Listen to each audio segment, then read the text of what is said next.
Okay, so in our previous class, that means yesterday, we have learned various type of about various type of van der Waals forces like dipole-dipole interaction, dipole-induced dipole interaction, London force, and one thing was left yesterday, that is hydrogen bonding. So first, today we will start with hydrogen bonding. Okay.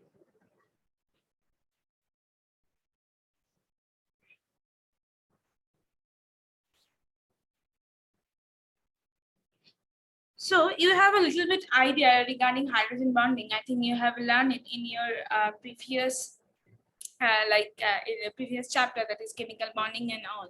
So when hydrogen, okay, when hydrogen is attached with electronegative element, okay, when hydrogen is attached with electronegative element like fluorine, chlorine, then bromine, iodine, nitrogen, oxygen. If hydrogen and attached with highly electronegative elements, okay, here I have taken the example of HF. Okay, so then this hydrogen will attracted by the electronegative element of another HF, like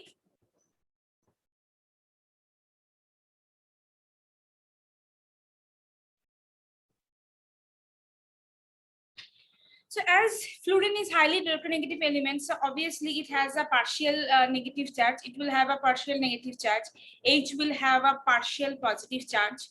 Okay, so a dipole will develop.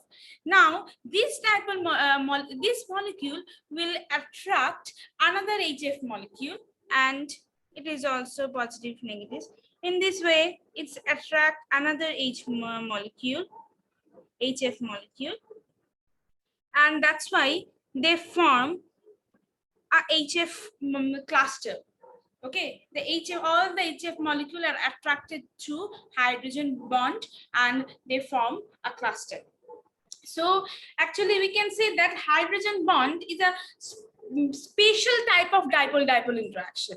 Okay, so when hydrogen atom is bonded with highly electronegative element, okay, so then the hydrogen of that element will form a weak bond with the electronegative element of the other molecule of the same substance, of the other molecule of the same substance, and this bond is very weak bond, and this bond is known as hydrogen bond. And hydrogen bond, we always represent hydrogen bond by this dotted line.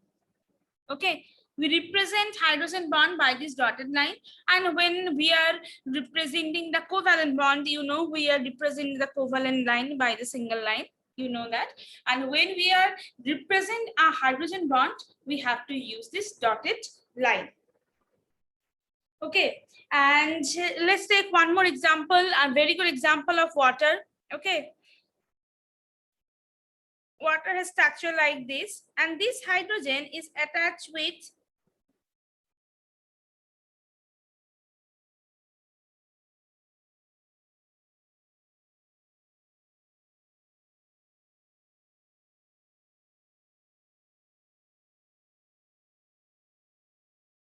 in this way water clusters will form.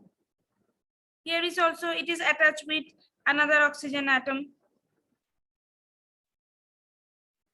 Okay, so here oxygen is more electronegative than hydrogen, so obviously they will develop a delta negative charge, they develop a delta positive charge, and then this hydrogen atom was attracted by the electronegative element of the other molecule of the same substance. So this is actually known as hydrogen bond.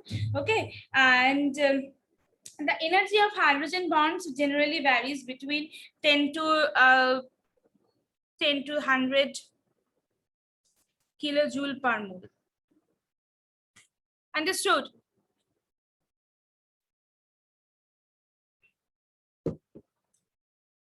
Okay, so hydrogen bonding clear? Yes, ma'am. Okay. Now, next is thermal energy. Next is thermal energy.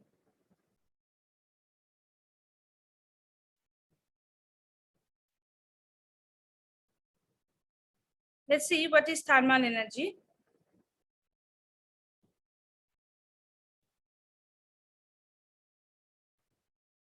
So what is thermal energy?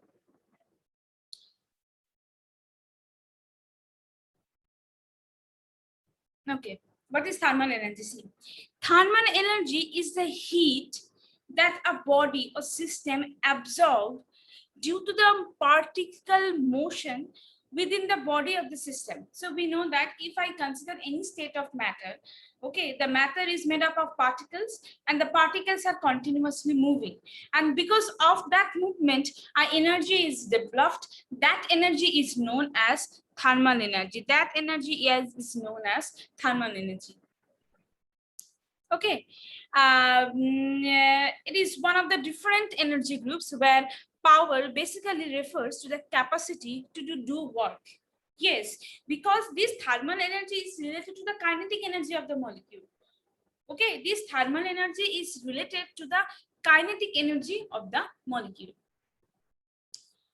Okay, so in other word, here you can see in other word, thermal energy is the energy that an object or body possesses as a result of the movement of its constituent particles. What I have already told you, that the particle of the matters are continuously moving, and because of the movement of one energy is developed, that energy is known as thermal energy.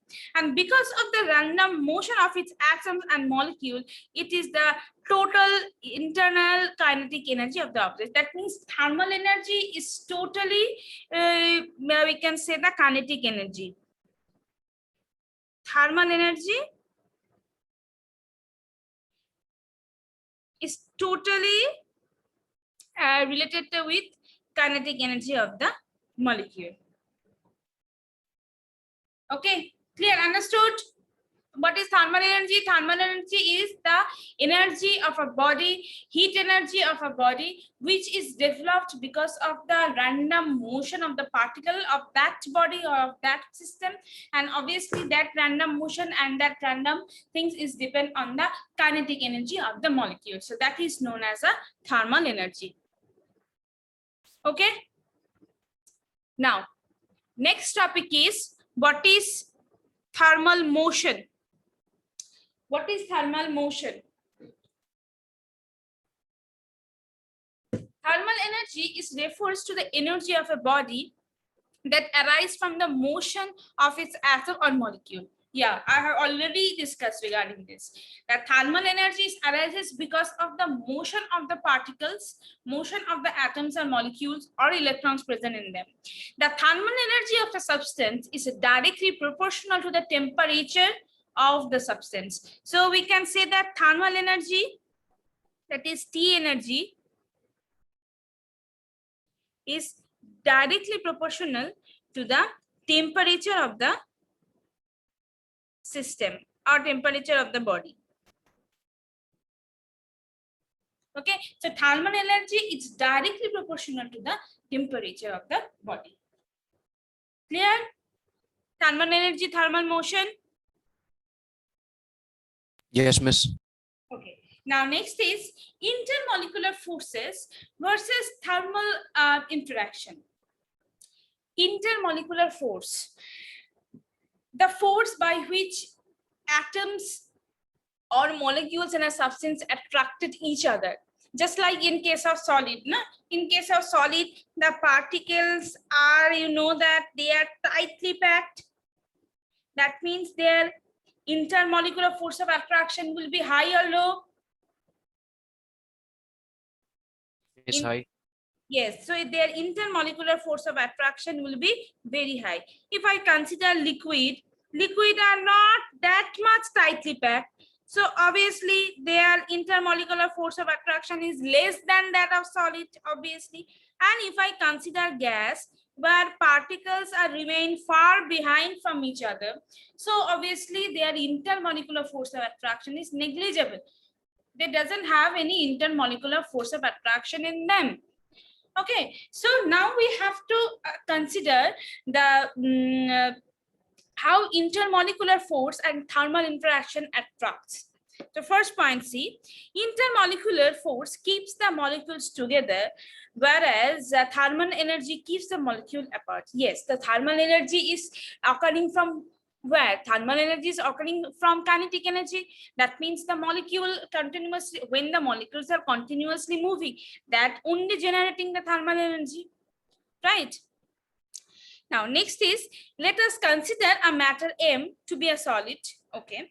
Consequently, the intermolecular force rule over the thermal energy of the particle of the matter M, thereby keeping the molecules stick together and exist as a solid. Yes, obviously.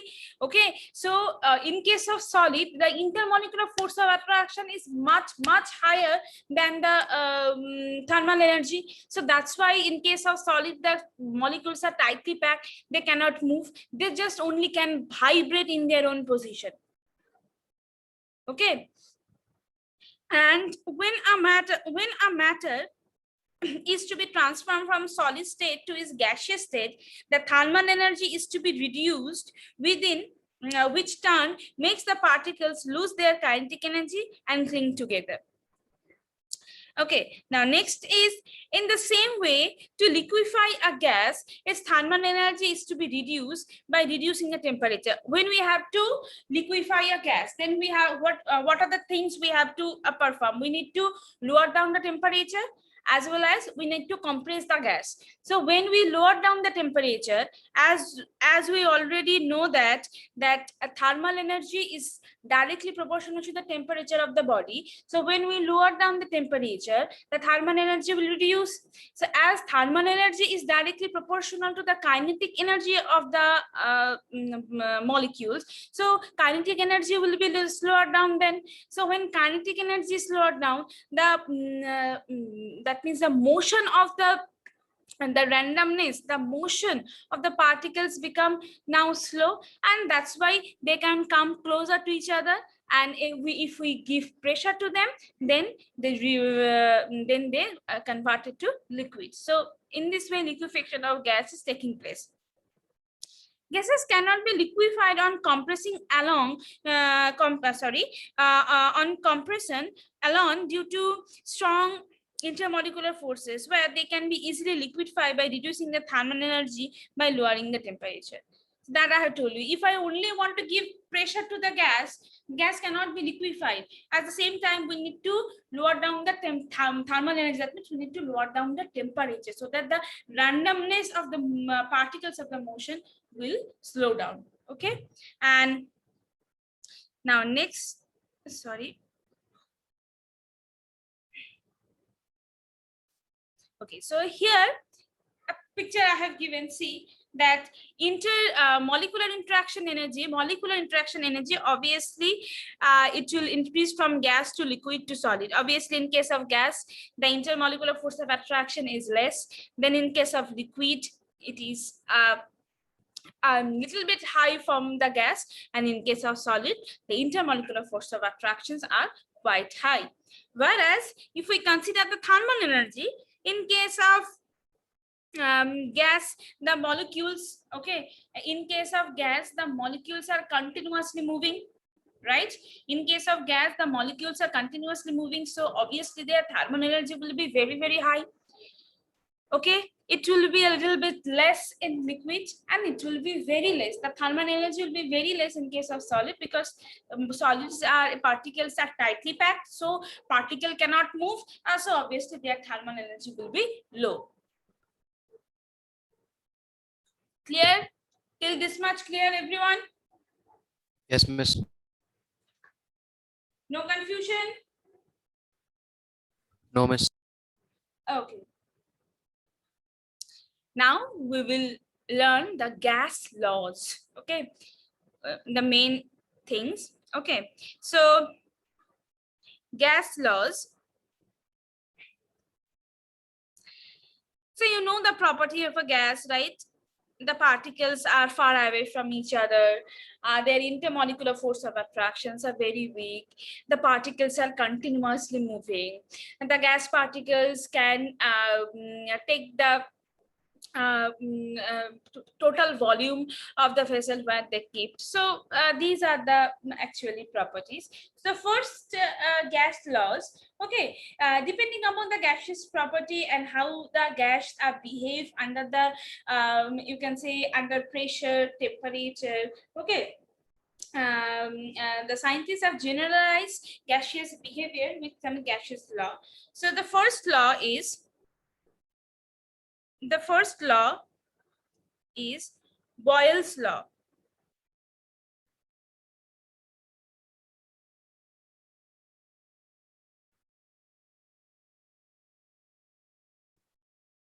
The first law is Boyle's law.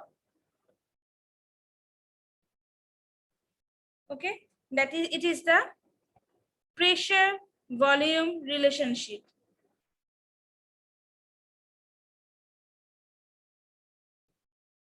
It's the pressure volume relationship. Boyle's law. Let's see what is the statement for Boyle's law. Boyle's law says that at constant temperature, see,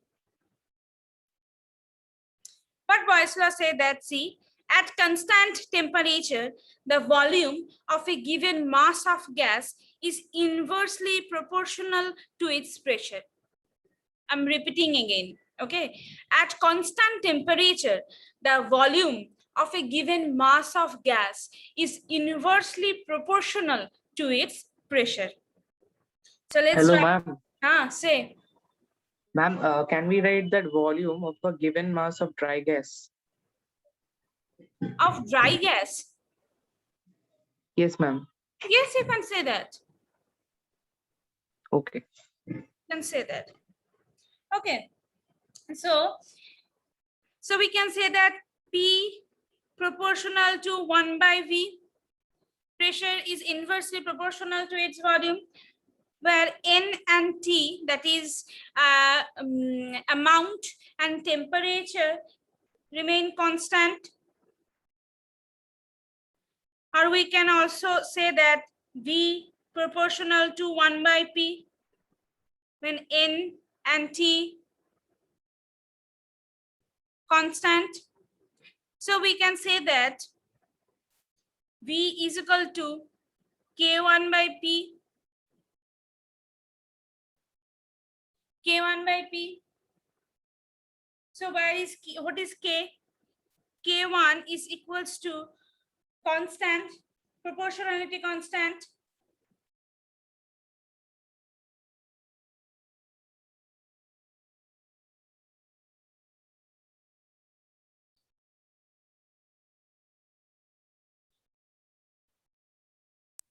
Okay, so K1 is proportionality constant. Okay, so we can write this equation. We can write this equation PV equals to K1. See, PV equals to K1, this one. What does it means? PV equals to K1. It means that at constant temperature, product of pressure and volume of a fixed amount of gas is constant. Okay, so at constant temperature, the product of pressure and volume for a fixed amount of gas is constant. Clear? Now, let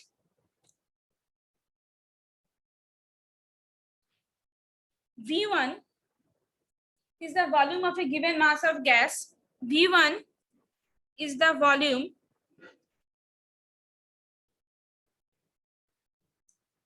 for a given mass of a gas.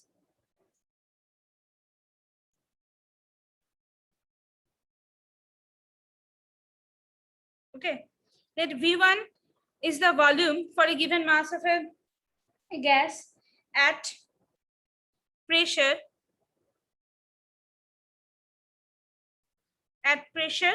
P1. at a given temperature T.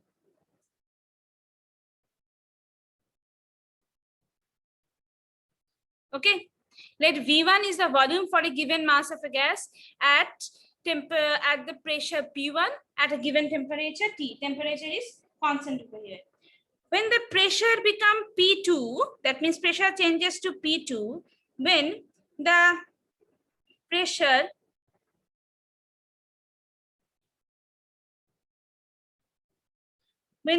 become P2, obviously volume changes to V2.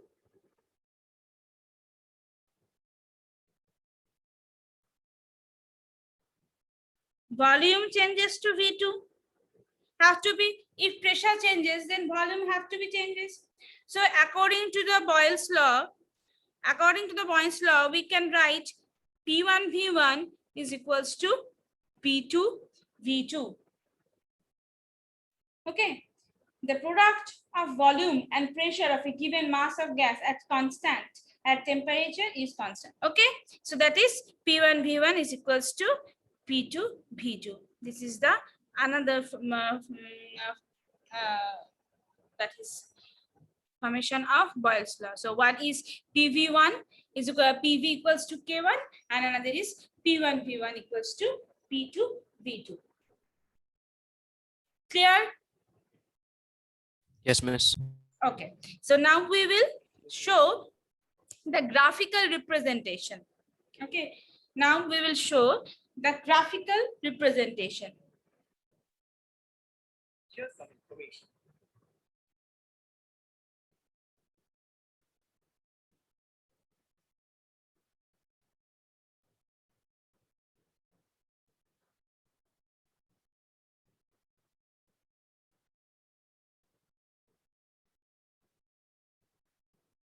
Okay, now graphical representation. Suppose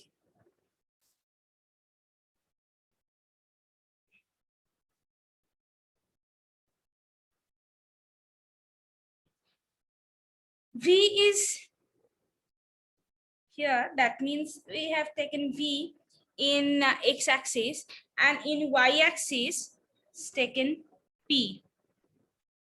I didn't catch that. Okay, so P in the y-axis and B in the x-axis. So P1 V1 equals to P2 V2. Okay, so Sorry, I'm still not sure about that. P1 V1 is equals to P2 V2. So if suppose P1 point is here, this P1 point, and V1 point is here for, okay, this is for V1. So that means for pressure, P1 volume is V1, and for pressure P2, that is suppose for pressure P2, volume is become V2 over here. So it will have a curve like this. It will have a curve like this. Okay, so for P1, this portion, so this is P1 V1, and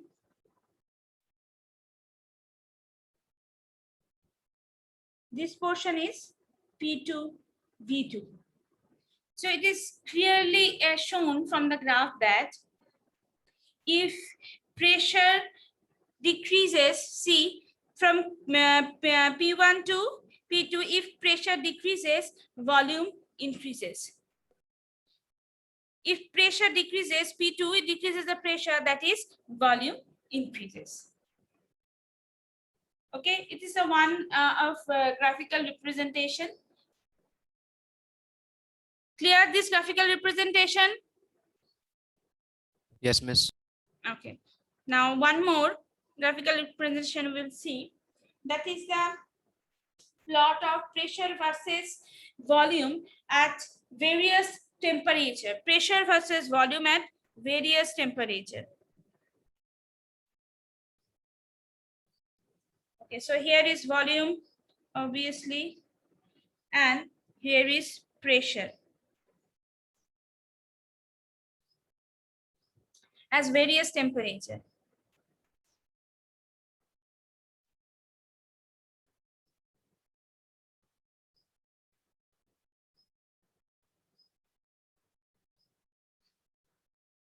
Okay, so for suppose this is for temperature 200 Kelvin.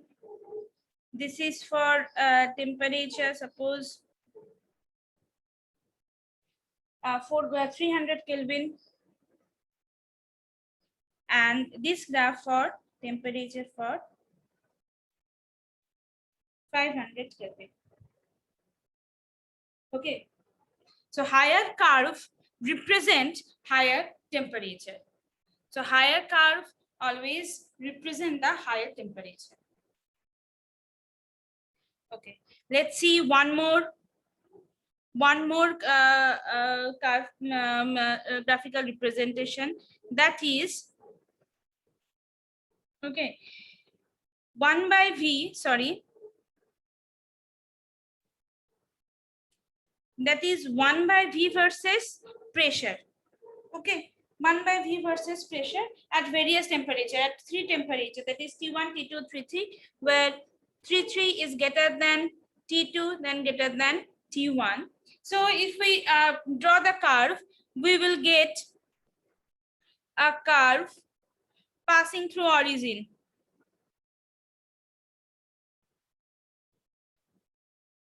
This is for T1, T2, T3. So if we draw a curve P versus 1 by V, so we will get a curve, we will get a straight line passing through origin. So this is the graphical representation of P equals to 1 by V. Clear? Yes, Miss. Yes, ma'am. Okay. Now next we will do that. We know that what is density. Now we will learn the density, relation of density with this Boyle's law. So what is density? D equals to M by V, we know. D equals to M by V. Now if we put the value of V in the equation of Boyle's law, okay, put the value of V in the equation of V equals to what? V equals to K1 by P. We have already learned V equals to K1 by P from Boyle's law. If D is, if we put the value of V over here, so D equals to M, okay, P by K1, that means M by K1, we can write it like this, M by K1 equals to P, okay. So we can say that K dash P, D equals to K dash P. So we can say that that at a constant temperature, pressure is directly proportional to the density of a fixed mass of a gas. K is constant, so that means D is directly proportional to the P, that is pressure. Density is directly proportional to the pressure. That means at a fixed temperature, at a constant temperature, the pressure is directly proportional to the density of a fixed amount of gas. We can also conclude that it from Boyle's law. Clear? Any confusion? Miss, mass also remains constant with change in temperature. Yeah, mass is always have to be constant. Mass cannot change. Mass of a substance can change. No. Weight can change. Mass cannot change. Mass is always remain constant for a fixed amount of any substance, right? Yes, Miss. Okay.